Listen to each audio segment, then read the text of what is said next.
Hello everyone, आज हम आयुर्वेद के बहुत ही इम्पॉर्टेंट टॉपिक के बारे में बात कर रहे हैं। जी हाँ, आज हम बात करने जा रहे हैं ज्वर की, जिसे हम मॉडर्न में फीवर भी बोलते हैं। फीवर यानी कि increase in rise in temperature of a body. But क्या आप जानते हैं हम आयुर्वेद में इसे क्या कहते हैं? आयुर्वेद में हम इसे ज्वर कहते हैं। ये क्यों होता है? जब हमारी बॉडी का डाइजेशन यानी कि हमारी अग्नि अच्छी तरीके से काम नहीं करती तो हमारी बॉडी में इंटॉक्सिक सब्सटेंस बनते हैं, जिसे हम आम बोलते हैं। जब इसका डाइजेशन प्रॉपर्ली नहीं होता तो हमारी बॉडी में फीवर बनता है, जिसे ही हम आयुर्वेद में ज्वर बोलते हैं।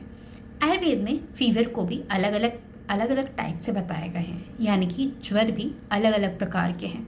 फॉर एग्जाम्पल, वातज ज्वर जिसमें ठंड लगती है, पूरी बॉडी में वेदना होती है। पित्तज ज्वर यानी कि जिसमें हमारी पूरी बॉडी में हीटिंग सेंसेशंस होती हैं, थर्स्ट बढ़ती है। कफज ज्वर जिसमें हमें लेजीनेस आता है, कफ कोल्ड होता है। तो अब हम बात करेंगे इसको कैसे हम क्योर कर सकते हैं।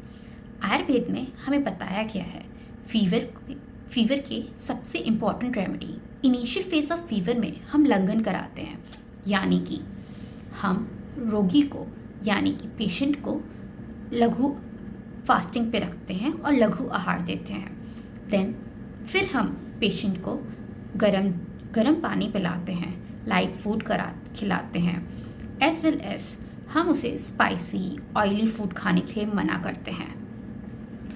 तो आयुर्वेद में कुछ बहुत ही इम्पॉर्टेंट हर्ब्स भी बताए गए हैं।